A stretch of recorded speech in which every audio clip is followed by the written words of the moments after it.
Bonjour, dans cette vidéo, donc la troisième page, la fin de la leçon sur les suites géométriques. Alors on a vu définition exemple, on a vu la formule explicite, on a vu le sens de variation et la conjecture d'une limite pour une suite géométrique. Et on va voir maintenant la partie qui concerne la somme de termes consécutifs. C'est quoi la somme de termes consécutifs? C'est par exemple ici, quand on fait U0 plus U1 plus UN. On avait vu ça aussi quand on avait fait les suites arithmétiques. Donc en fait, ça peut être intéressant dans un problème quand on veut ajouter tout ce qui s'est passé la première année, plus la deuxième, plus la troisième, plus la quatrième, etc. Faire un total, faire le tout de tout ce qui s'est passé. Alors, soit un entier supérieur ou égal à 1. Première propriété, à savoir, si Q est différent de 1. Bon, Q c'est la raison. Si Q égale à 1, bon, on a 1 plus 1 plus 1 plus 1 plus 1, ça fait n, ça ne sert à rien. Quand Q est égal à 1, la suite en fait géométrique, elle est constante, et donc on n'a pas besoin de formule pour étudier une suite constante. Alors, on va considérer dans tous les cas qui suivent que Q est différent de 1. Déjà, Q doit être différent de 1, parce qu'en bas, on va obtenir 1 moins Q, et si Q égale 1, on aurait 0, et 0 en bas, c'est pas possible. Donc, première propriété, 1 plus Q2 plus Qn. Ah ben, il y a cette formule un peu bizarre, on va essayer de voir d'où elle sort. 1 moins Q à la puissance n plus 1 sur 1 moins Q. Alors déjà, on peut remarquer que pourquoi n plus 1, enfin, pourquoi on va le voir, mais comment on peut se souvenir que c'est n plus 1 et pas n? Quand vous regardez ça, là il y a Q puissance 1, Q puissance 2, Q puissance n, là il y a n termes. Et là, il y en a un de plus. En fait, des termes à ajouter, il y en a n plus 1. Ça, ce sera la somme des termes. Notation qu'on avait déjà vue sur les suites arithmétiques. 1 plus, on écrit somme de i égale à 0 à q, de q puissance i. Alors, ce n'était pas q puissance i pour les suites arithmétiques, mais on avait utilisé un sigma aussi, qui veut dire somme. Alors, q puissance i, ça veut dire que pour i égale à 0, on a q puissance 0. Q puissance 0, ça fait 1. Si i vaut 1, on a q puissance 1, ça vaut q. Si i égale 2, on a q puissance 2, jusqu'à q puissance n qu'on a ici. En démonstration de cette propriété, j'appelle cette somme-là, que je veux montrer qu'elle est égale à ça, je l'appelle S. Donc S, c'est égal à 1 plus Q, plus Q2, plus Qn. À S, je multiplie par Q. Q fois S. Donc, on va faire 1 fois Q, ça fait Q. Q fois Q, Q2. Q fois Q2 fois Q, Q3. Jusqu'au dernier ici, Q puissance N fois Q, c'est Q puissance N plus 1. Et l'avant-dernier, il y avait Q puissance N moins 1 fois Q, Qn. Alors pourquoi j'ai mis l'avant-dernier? C'est parce que vous allez voir, il va simplifier avec lui. Je mets moins, je multiplie par moins, c'est-à-dire qu'il va y avoir moins partout. Moins Q puissance S, ça donne ça. Je tire un grand trait, pourquoi? Parce que je vais additionner ça plus ça. Ça plus ça, c'est ça plus ça. Vous voyez? S moins QS. En fait, c'est S plus moins QS. Alors quand j'additionne ça, qu'est-ce qui se passe? Il y a 1. Sauf que là, regardez, Q et moins Q, ça s'en va. Q2 et moins Q2, ça s'élimine. Qn et moins Qn, ça s'élimine. Et en fait, qu'est-ce qui reste? 1. Et le dernier qui ne s'en va pas. 1 moins Q puissance n plus 1. Quand j'ai là, j'ai S et S, je factorise par S, j'ai 1 moins Q. 1S moins Q. Ça, c'est différent de 0 parce que j'ai utilisé un Q qui est différent de 1. Je peux diviser. Et j'obtiens ma formule. Voilà la démonstration de la formule que vous pouvez compléter, bien sûr, et encadrer, car elle est importante à savoir. On ne vous demandera pas forcément de la redémontrer, mais de la savoir, oui. Exemple d'utilisation. S égale, alors sigma, i égale 0 jusqu'à 1, sigma de i égale à 0 jusqu'à 1, de 3 puissance i, c'est-à-dire 1 plus 3 au carré, plus 3 à la puissance 3, jusqu'à plus 3 à la puissance 20. Alors on peut faire ça avec une calculatrice, mais ça peut être un petit peu long. ça peut être un petit peu long, et on a une formule qui va bien, c'est celle-là. Alors c'est 1 moins 3 à la puissance 21, 20 plus 1, sur 1 moins 3. Bon, après on peut directement faire ça à la calculatrice. Bon, je vous ai montré qu'il y a des choses qu'on peut calculer sans. 1 moins 3, ça fait moins 2. Alors, 1 sur moins 2, ça vaut 0,5. En fait, on aurait moins 0,5. Mais comme je veux 0,5, je tourne ici. Le 1 devient moins 1. Le moins 3 devient plus 3. En fait, j'ai fait un bidouillage ici pour avoir quelque chose de plus joli. Sinon, je prends une calculatrice et j'obtiens ce nombre-là. Vous voyez que c'est monstrueusement grand quand même. Alors qu'on part de 1 plus 3, gentiment, 1 plus 3, plus 9, plus 27, plus, etc. Jusqu'à 3 puissance 20. Donc, ça permet d'aller plus vite. Alors, j'ai fait un petit programme, hein, ça permet de réviser un peu Python, qui permet de calculer ça. Vous voyez, def, une définition, une fonction, donc, somme. Somme G, hein, G pourquoi? Parce que c'était, je ne sais pas pourquoi j'ai appelé C, G, mais je l'ai appelé comme ça parce que j'avais envie, N. N, ensuite, je vais lui donner la valeur 20.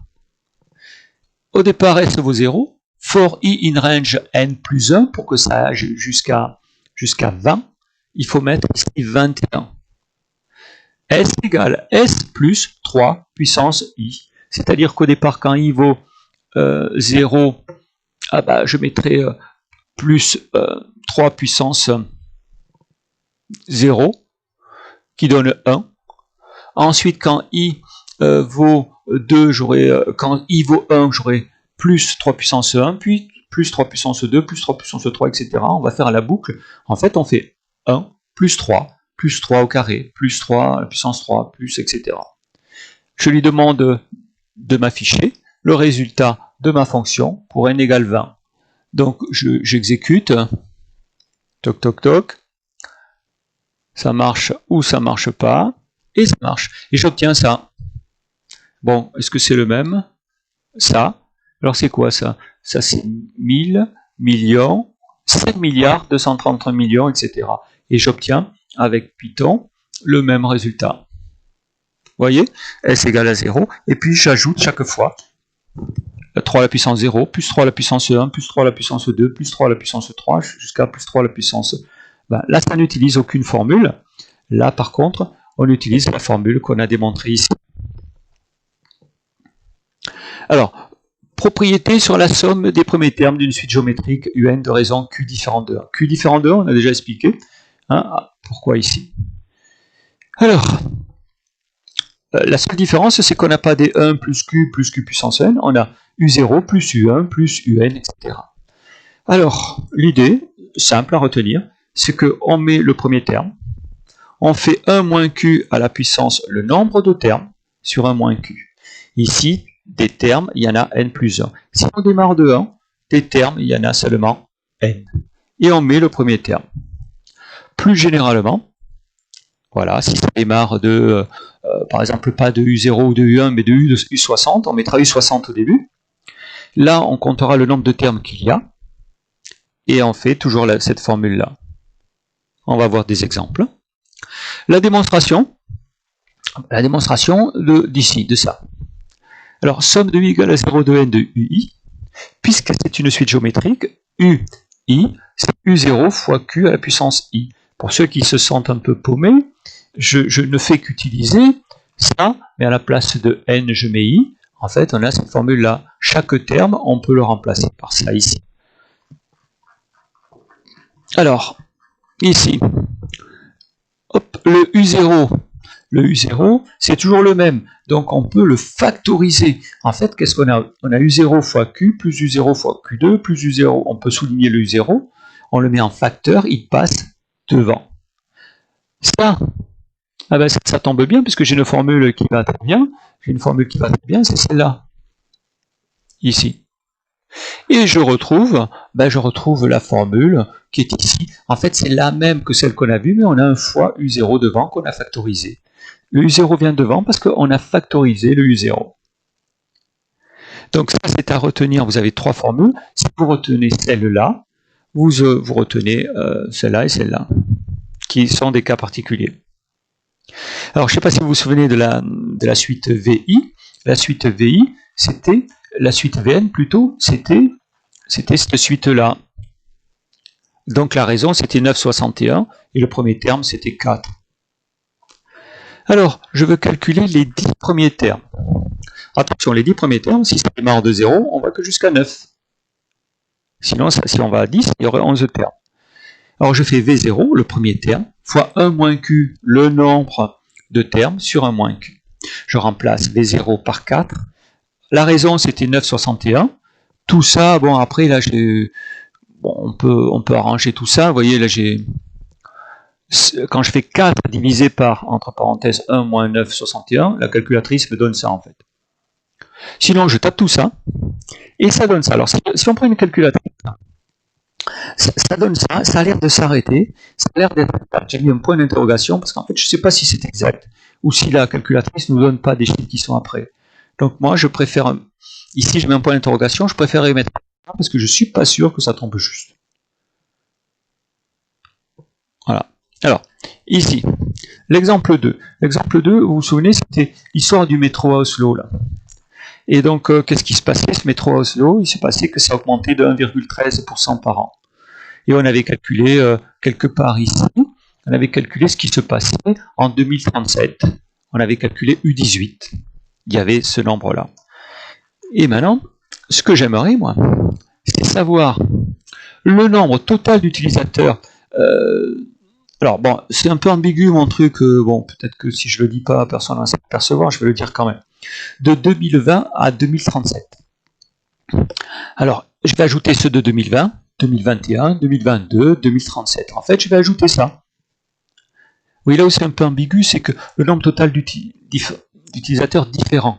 Différents, j'aurais dû rajouter par an. Parce qu'il se peut qu'on compte le même utilisateur en 2020 qu'en 2021. Donc, si on veut être rigoureux, c'est pas très clair comme question. Mais bon, c'est pas grave, c'est pas un DS, c'est pas un contrôle. Donc, on peut voir les différentes choses. Alors, ici, on voit que ça démarre du 0 et ça va 18, on met 19. Un nombre de termes, en fait, si on part de 0, on va jusqu'à 18, il y en a un de plus. Alors, soit on utilise cette formule-là, soit on utilise celle qui est ici, qui est plus générale. Alors, Q19, on ne l'avait pas calculé, donc Q19, c'est 1,13 à la puissance 19. Q, c'est 1,13, donc U0, par contre, c'était le début. Je prends toute une calculatrice ici et j'obtiens ça là. Encore une fois, est-ce que c'est égal ou est-ce que c'est environ? J'ai mis un point d'interrogation, je ne sais pas. Mais pour répondre à ma question, en fait, j'arrondis. C'est plus près de 7. J'arrondis à l'entier parce que je parle d'utilisateur, l'entier le plus proche. Voilà, il y a à peu près. Alors, ce que vous ne voyez pas bien ici, là, j'ai mis, vous voyez ce qui est coupé, j'ai mis 23 millions environ. 1000 millions. Il y a à peu près 23 millions d'utilisateurs qui ont utilisé le métro de 2020 à 2037. Alors que si on comptait que 2037, en 2037, il n'y avait que presque 3 millions, 2 938 000. Mais ça, c'était que pour l'année 2037. Ça, c'est toutes les années ajoutées. Donc, si on retient un peu l'important de cette leçon, on verra que pour démontrer qu'on a une suite géométrique, il faut arriver à montrer ça, ici. Ensuite, on a une formule explicite, là, qui permet de calculer directement le terme que l'on veut. Ensuite, on sait, suivant les cas, il faut retenir qu'elle est soit croissante, soit décroissante, soit rien du tout, avec les exemples de nuages de points. Conjecturer une limite, soit c'est 0, soit c'est moins l'infini, plus l'infini ou 0. Et puis, là, une partie assez importante, être capable de calculer la suite des termes consécutifs, soit avec des nombres 1, 2,